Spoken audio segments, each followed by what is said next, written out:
ഇന്ന് ഞാൻ വന്നിട്ടുള്ളത് ഒരു സിമ്പിളായി നമുക്ക് എങ്ങനെ കുക്കറിൽ ഫ്രൈഡ് റൈസ് തയ്യാറാക്കി എടുക്കാമെന്ന് നോക്കാം.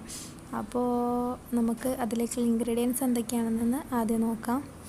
ഇവിടെ ഞാൻ കുറച്ച് ക്യാബേജ് എടുത്തിട്ടുണ്ട്. ഒരു ക്യാബേജിൻ്റെ ഭാഗം എടുത്തിട്ടുണ്ട്. പിന്നെ ഒരു ഉള്ളിയുടെ പകുതി, കുറച്ച് ക്യാപ്സിക്കം.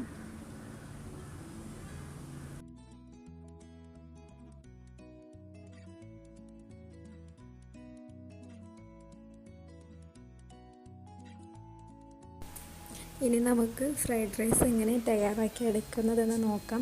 അതിനു മുമ്പ് എൻ്റെ ചാനൽ ഇതുവരെ ആരും സബ്സ്ക്രൈബ് ചെയ്തിട്ടില്ല എന്നുണ്ടെങ്കിൽ ഒന്ന് സബ്സ്ക്രൈബ് ചെയ്യണേ. തൊട്ടടുത്തുള്ള ബെല്ലൈക്കണും പ്രസ് ചെയ്യാം. അപ്പോൾ ഞാൻ ഇതുപോലെ ഒരു കുക്കർ ഗ്യാസിൽ വെച്ചിട്ടുണ്ട്, ചൂടായിട്ടുണ്ട്. അതിലേക്ക് മെൽറ്റാക്കി വെച്ചിട്ടുള്ള ഗീ ഒഴിച്ചു കൊടുക്കാം.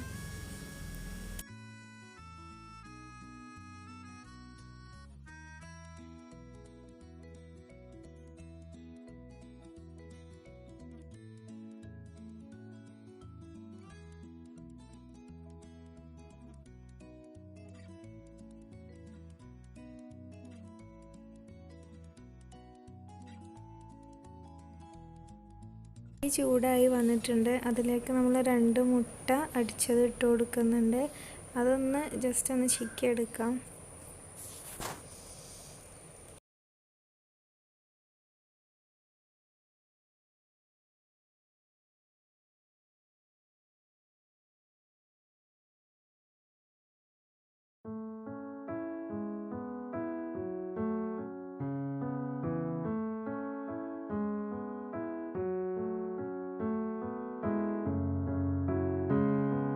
ഏകദേശം മുട്ട ആയിട്ടുണ്ട്. ഇനി നമുക്കിത് വേറൊരു പ്ലേറ്റിലേക്ക് മാറ്റി വെക്കാം. പിന്നീട് മിക്സിങ് നടക്കുമ്പോൾ അതിലേക്ക് ആഡ് ചെയ്ത് കൊടുക്കാം കേട്ടോ.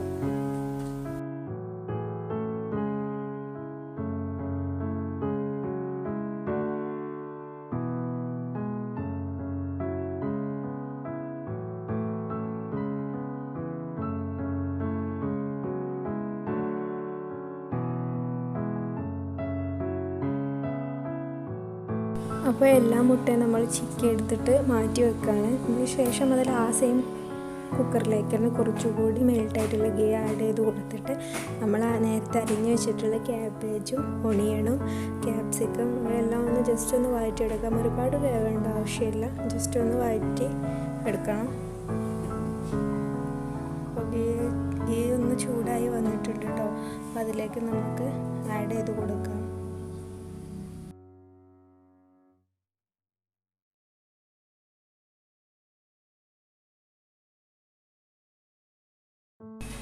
ഫസ്റ്റ് നമുക്ക് ഓണിയൻ ഇട്ട് കൊടുക്കാം. ഓണിയൻ ഞാൻ ഒരു ചെറിയ ഓണിയനിൻ്റെ പകുതി മാത്രമേ എടുത്തിട്ടുള്ളൂ.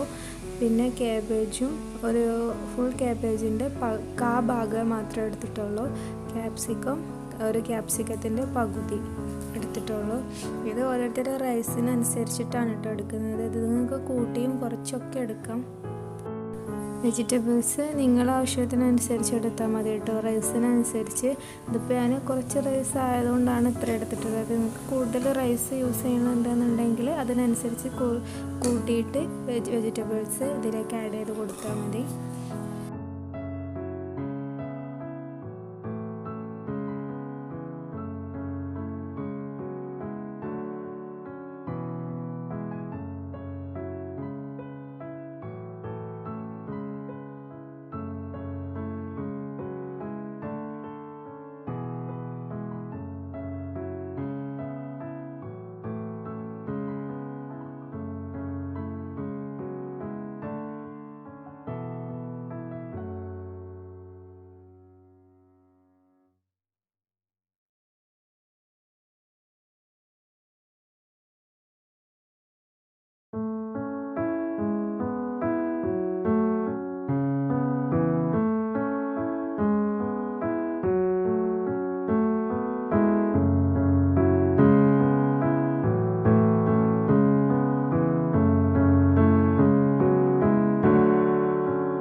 ഇനി ഇതിലേക്ക് കുറച്ച് ടൊമാറ്റോ സോസ് ആഡ് ചെയ്ത് കൊടുക്കുന്നുണ്ട്.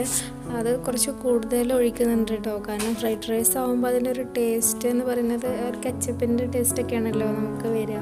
അപ്പോൾ നമ്മളിതിൽ സോയാ സോസ് അങ്ങനെയൊന്നും യൂസ് ചെയ്യുന്നില്ല, വെറും കെച്ചപ്പ് മാത്രമേ ഉള്ളൂ സോസായിട്ട് യൂസ് ചെയ്യുന്നത്. അപ്പോൾ അത് കുറച്ച് കൂടുതൽ ഇട്ട് കൊടുത്തിട്ടുണ്ട്. നിങ്ങൾക്ക് കുറച്ച് യൂസ് ചെയ്യണമെന്നുണ്ടെങ്കിൽ അതിൻ്റെ ടേസ്റ്റ് വേണ്ടെന്നുണ്ടെങ്കിൽ കുറച്ച് ഇട്ട് കൊടുത്താൽ മതി. ഇത് നല്ലോണം വഴറ്റിയെടുക്കണം.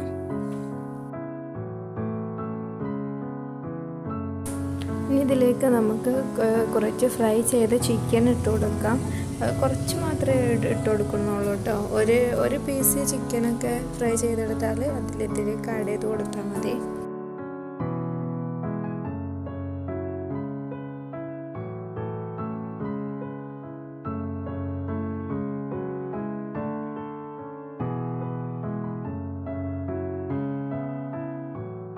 ഇനി നമുക്ക് ഈ ഒരു മസാലയുടെ മുകളിലായിട്ട് നമ്മൾ നേരത്തെ വേവിച്ച് വറുത്ത് വെച്ചിരുന്ന റൈസ് ഇതിൻ്റെ മുകളിലായിട്ട് ഇട്ട് കൊടുക്കുന്നുണ്ട്.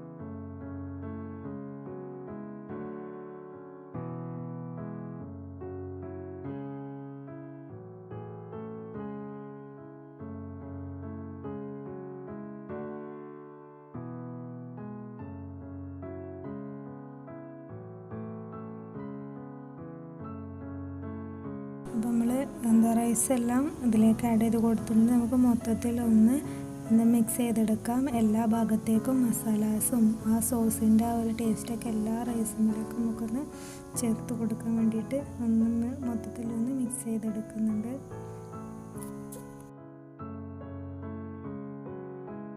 നമുക്കിതിലേക്ക് നേരത്തെ നമ്മൾ തയ്യാറാക്കി വെച്ചിട്ടുള്ള എഗ്ഗ് ഫ്രൈ ചെയ്തതും കൂടി ഇതിലേക്ക് ആഡ് ചെയ്ത് കൊടുത്തിട്ട് മിക്സ് ചെയ്തെടുക്കുന്നുണ്ട്.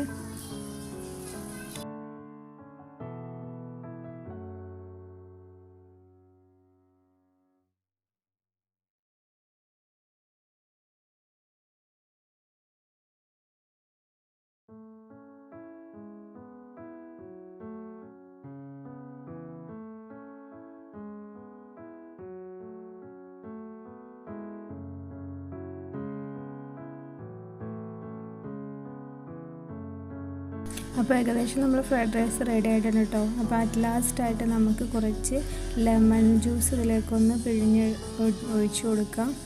ആ ഒരു പുളി നമ്മളിപ്പോൾ സോയ സോസ് ഒന്നും യൂസ് ചെയ്യുന്നില്ലല്ലോ, അതിൻ്റെ പകരമായിട്ട് നമുക്ക് ലെമണിന് ഒഴിച്ചു കൊടുത്താൽ ആ ഒരു ടേസ്റ്റ് നമുക്ക് ഇതിൽ കിട്ടും.